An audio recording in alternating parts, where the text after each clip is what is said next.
Alright people, coming to question number 8। पिछले session में भी अच्छे क्वेश्चंस करे थे, बहुत ही प्यारा और बहुत ही इंपॉर्टेंट क्वेश्चन है। A B C D is an isosceles trapezium where A D is equal to B C. देखिए बच्चों, आइसोसेलेस ट्रेपेजियम कहने का मतलब क्या होता है? ऐसे ट्रेपेजियम जिसके नॉन पैरेलल साइड्स इक्वल होते हैं। नॉन पैरेलल साइड्स मतलब जो कि पैरेलल नहीं है, where A B is parallel to C D, show that angle A is equal to angle B, angle D is equal to angle C. तो इस question को डील करने का 2-3 तरीका है। एक एनसीईआरटी में हिंट भी दिया हुआ है, बट हम वो हिंट के थ्रू नहीं करेंगे, थोड़ा अपना एक अलग मेथड करेंगे। यहाँ पे करेंगे construction. What will do, will draw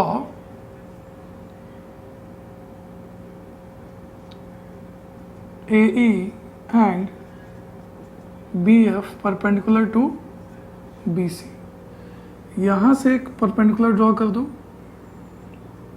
AE, यहाँ से एक परपेंडिकुलर ड्रॉ कर दो BF। आपको नहीं लगता कि ये दो ट्रायंगल्स कॉन्ग्रुएंट हो जाएंगे? देखें कैसे, ये और ये इक्वल, दोनों का एंगल 90, और ये A is equal to B F ही होगा। पूछो क्यों? क्योंकि distance between two parallel lines is always constant, या फिर हाइट ऑफ अ ट्रेपेजियम, दोनों हाइट ऑफ अ ट्रेपेजियम ही है।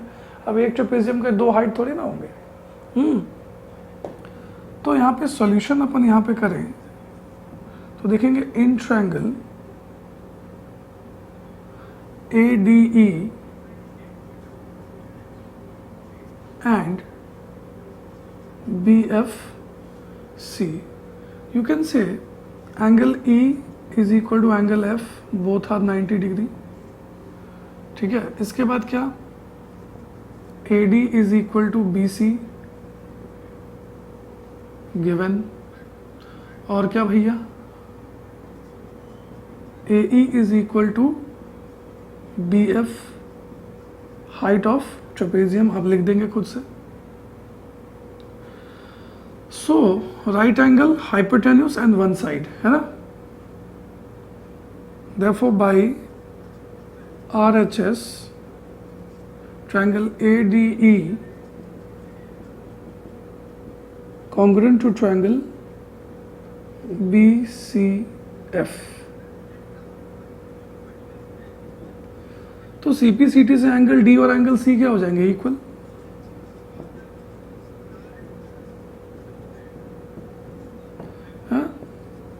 तो अब एंगल D और एंगल C इक्वल हो गया बच्चों, तो मजा आ गया ना सर। मजा कैसे आया देखो जरा। आप एक बात बताओ, ऐसा दो मस्त पैरेलल लाइंस हैं, ये ट्रांसवर्सल, तो ये दोनों क्या है? कोइंटर एंगल्स, और इन दोनों का सम क्या होगा? 180 डिग्री है। ये रिश्ता तो आप सब जानते हैं, बहुत ही पुराना और गहरा रिश्ता है। ऐसा कर दें तो आपको नहीं लगता कि ये सेम क्वेश्चन है? तो यानी कि हम कह सकते हैं कि एंगल D और एंगल A को ऐड करेंगे तो क्या होगा? 180 डिग्री। तो सिंपल क्या लिखेंगे, ये पूरा का पूरा एंगल ले लेंगे और लिखेंगे now angle A plus angle D is equal to angle, वैसे angle C plus angle B। Reason क्या भाई? को इंटीरियर एंगल्स। क्योंकि दोनों सबके सब 180, चलो ठीक है, इसको 180 लिखो, मैं थोड़ा शॉर्ट में लिख दिया, 180 डिग्री को इंटीरियर एंगल्स, इसको 1 मान लो। वैसे ही angle B plus angle C भी क्या होगा? 180 डिग्री, सेम रीजन, सेकंड मान लो।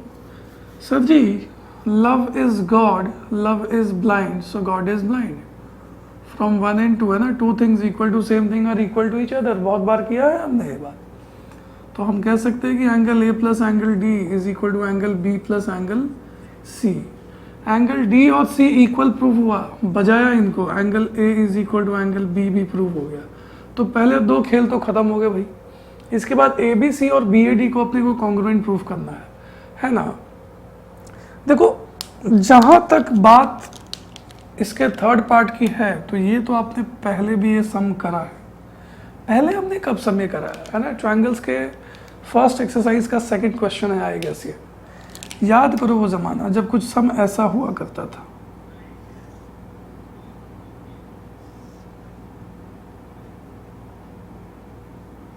ये A B और ये C और ये D था, है ना, जहाँ पे ये एंगल और ये एंगल इक्वल हमने प्रूव किया है, AD और BC इक्वल है, इन दो ट्रायंगल्स को कॉन्ग्रुएंट प्रूफ करना कौन सी बड़ी बात है ना। लिखेंगे in triangle ABD and ABC, AB is equal to AB common, है ना, फिगर अलग अलग किया था हमने इस तरीके से,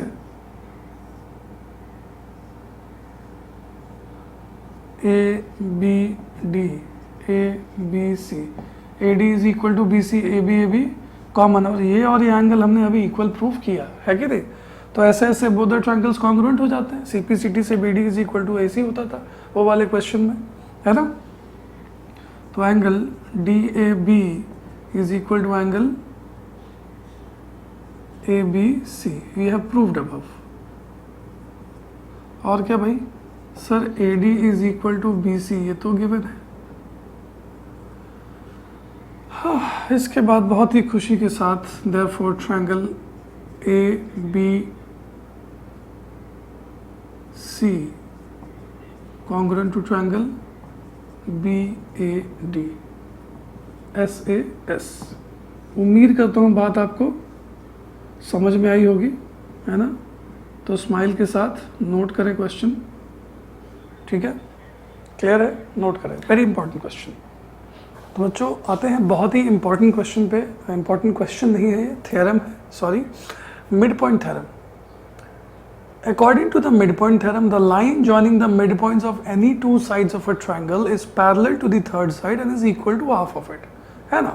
ये सिंपल स्टेटमेंट है मिडपॉइंट थ्योरम का, इसको समझने की जरूरत है। क्या भाई, क्या समझने की जरूरत है, देखें जरा क्या कह रहा है कि अगर एक ट्रायंगल, देखो सिंपल, द लाइन ज्वाइनिंग, देखो लाइन कभी भी बनता कैसे है, दो पॉइंट्स को ज्वाइन करके। तो कौन से दो पॉइंट्स हैं, mid points of any two sides of a triangle, है ना। तो एनी टू साइड्स मतलब क्या, सबसे पहले तो ट्रायंगल तो बनाएंगे और किसी भी दो साइड्स के मिड पॉइंट को लेकर के ज्वाइन कर देंगे तो एक लाइन बनेगा। वो लाइन क्या कर रहा है भाई, वो line is parallel to the third side, मतलब जो बचा हुआ साइड है उसके पैरेलल होगा और उसके हाफ होगा। देखते हैं, समझिए बात को, चलिए थोड़ा फिगर में ज़्यादा अच्छे समझेगा आपको। अब ये अपना मान लो खानदानी ट्रायंगल है ना, ABC। ओह कहाँ गया, ABC।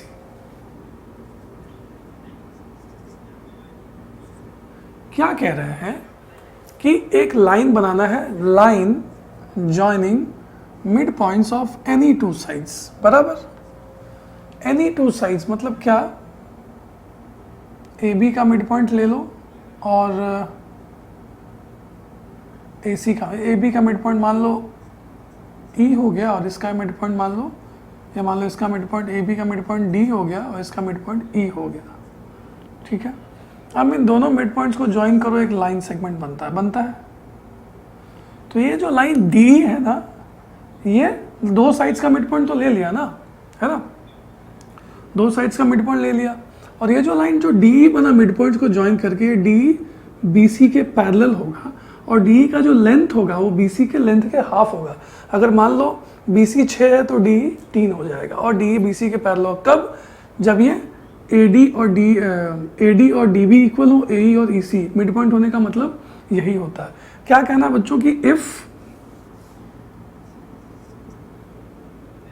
D and E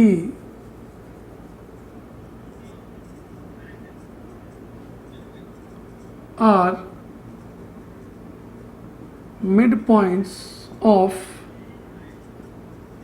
AB and AC respectively, है ना, then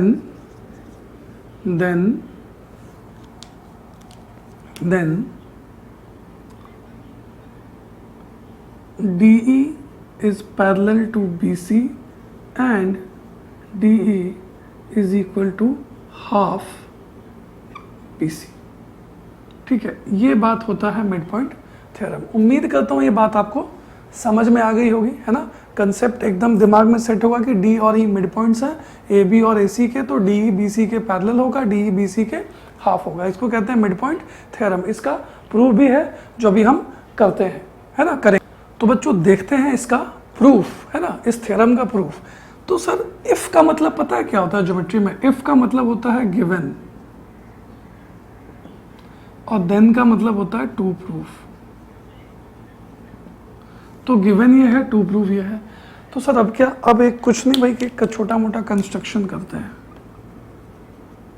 कंस्ट्रक्शन क्या करते हैं? कंस्ट्रक्शन ये करते हैं कि वी विल ड्रॉ, या ड्रॉ के बदले लिखेंगे extend,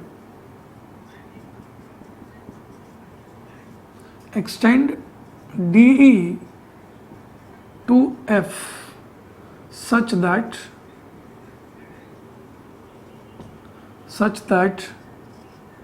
DE is equal to EF।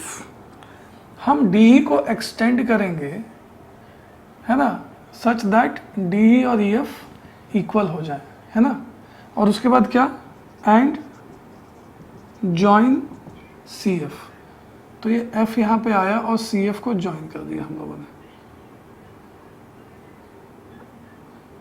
ठीक है बेटा, ज्वाइन कर दिया। अब अपना खेल शुरू होगा। देखें कैसे। देखो ये DE और EF इक्वल, क्यों भाई sir? Construction sir A is equal to EC, क्यों? E is the mid point. Sir ये भी तो मिड पॉइंट है, तो इनको भी क्यों छोड़ना है ना, लिख देते हैं। लेकिन आप अगर इन दो ट्रायंगल्स की बात करें तो A is equal to EC, D is equal to EF, और ये एंगल वर्टिकली ऑपोजिट। ये दो ट्रायंगल्स तो कॉन्ग्रुएंट हो गए सर, ये तो दिख रहा है आपने वो क्लियरली, है ना।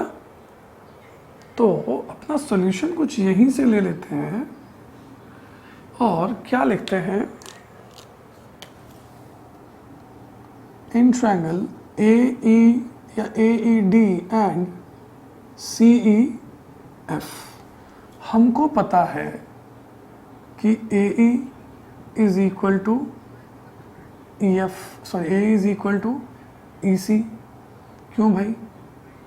E is the mid point of AB, AC not AB, है ना। अब क्या sir, DE is equal to EF construction, angle AED is equal to angle CEF, vertically opposite angles. तो ये दो ट्रायंगल्स तो कॉन्ग्रुएंट हो गए ना। Therefore by SAS triangle ADE congruent हो। अब देखो, अब यहाँ पे थोड़ा सा टिकन क्रॉस करना पड़ेगा अपने को बच्चों, क्योंकि मालूम नहीं है कि कौन सा वर्टाइस किसके कॉरस्पॉन्डिंग है। देखो E और E पे क्रॉस कर लो, क्योंकि दोनों का एंगल्स इक्वल है। अब AD is equal to EF, AD के ऑपोजिट क्या है A, EF के ऑपोजिट क्या है C, तो टिक किया। तो यहाँ पे एक अंडा बचा हुआ, यहाँ पे अंडा, ठीक है। तो अब ये सीक्वेंस मेंटेन हो गया कि भाई ADE, A पे टिक है तो यहाँ पे C पे टिक है, तो ट्रायंगल C, यहाँ पे D है तो D पे अंडा, यहाँ पे F पे अंडा, तो लगा दो अंडा भाई, है ना। अंडे बहुत हेल्दी होते हैं। तो AD is equal to CF, बात आ गई समझ में। अब छोटी सी बात क्या है कि जब ये तो नालायक ट्रायंगल्स, नालायक बहुत लायक हैं, दोनों ट्रायंगल्स अगर कॉन्ग्रुएंट हो गए, ये इसके बराबर था, ये इसके बराबर था, तो ये इसके बराबर, तो बाकी इसका एक साइड बचा AD, इसका एक साइड बचा CF। तो आपको ये लगता है कि CPCT से बचा हुआ है तो तीसरा साइड है दोनों का इक्वल हो जाएगा, AD is equal to CF। क्यों भाई? CPCT से। This implies AD is equal to CF, reason क्या? CPCT। इसको 1 मान लेते हैं, है ना। AD is equal to CF को, AD is equal to CF को 1 मानो। थोड़ा ब्लू से मैं इसको हाईलाइट कर देता हूँ ताकि ये दिखे अपने को, और इसका 1 भी ब्लू से हाईलाइट कर देता हूँ ताकि और अच्छे से दिखे। सर AD किसी और के इक्वल होगा, also AD is equal to DB, आपको पता है क्यों? क्योंकि ये गिवन है। क्यों गिवन है? क्योंकि D मिड पॉइंट है तो AD is equal to DB। इसको 2 मानो। तो आपको नहीं लगता कि ये वही लाल हनुमान है जो होता था love is God, love is blind, God is blind? AD is equal to CF, AD is equal to DB, तो CF is equal to DB। Sir आप ये क्यों कर रहे हो? करना पड़ता है भाई। तो CF is equal to DB हो गया। Sir CF is equal to DB से क्या मिलेगा? पर ये बहुत कुछ मिलेगा। अभी जो कॉन्ग्रुएंसी हुई है इसकी वजह से कुछ और भी होगा। ये एंगल और ये एंगल भी इक्वल हो जाएंगे, है ना, CP/CT से, क्योंकि दोनों पे टिक है। Also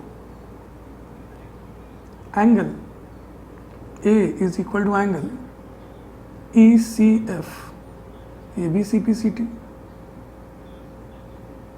but they are alternate angles. अरे देखो भाई, ऐसा है, ऐसा है, ऐसा है।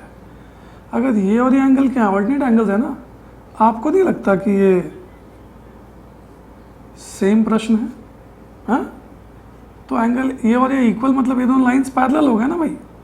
इसको मिटाओ, इसको मिटाओ, इसको मिटा दो, ये और ये ऑल्टरनेट एंगल्स इक्वल हो गए, but they are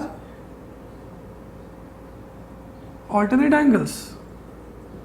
so AB is parallel to CF। अगर AB CF के पैरेलल है तो DB क्या है? AB का पार्ट ही है। Wholes are parallel, parts are parallel. हाँ जी भैया, है ना। तो this implies what? BD is parallel to CF। इसको 4th मान लो। बेटा जी आपको नहीं लगता कि कुछ हो गया है? कुछ क्या, बहुत कुछ हो गया है। BD CF के पैरेलल, BD CF के इक्वल। इसका मतलब क्या? One pair of opposite sides parallel and equal, यानी कि BD CF is a parallelogram. देखो BD CF के पैरेलल, BD CF के इक्वल, तो BDFC is a parallelogram. Therefore smiley के साथ, है ना, स्माइली यहां लगा देते हैं इस बार,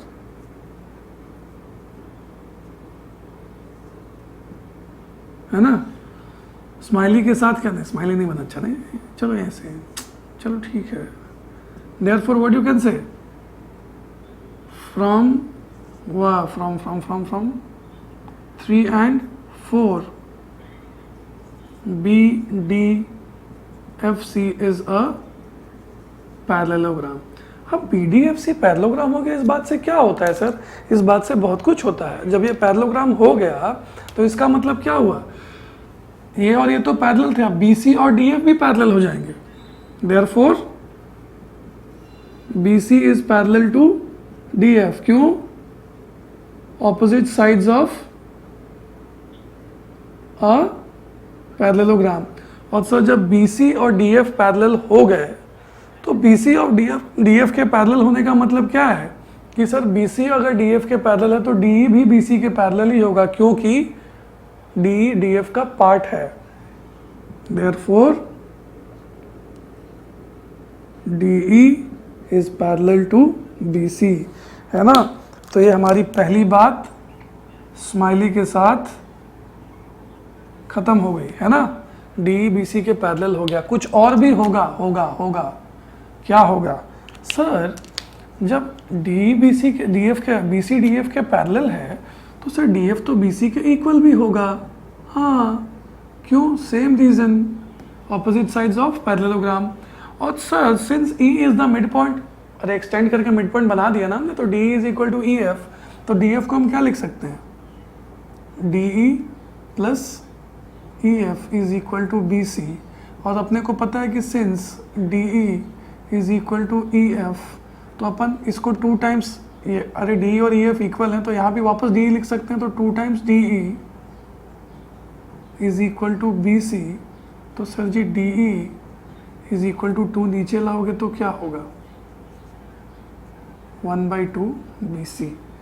ये बात भी हमारी साबित हो गई और बहुत ही अच्छे से स्माइली के साथ ये भी ख़त्म हुआ। ठीक है, तो दोनों बातें हमारी प्रूफ हो जाती है ना। बक्सा with smiley is the original proof. उम्मीद करता हूँ बात आपको अच्छे से समझ में आ गया होगा, है ना। बहुत ही इंपॉर्टेंट थ्योरम है, स्टेट और प्रूफ दोनों करने के लिए आता है, नोट करें।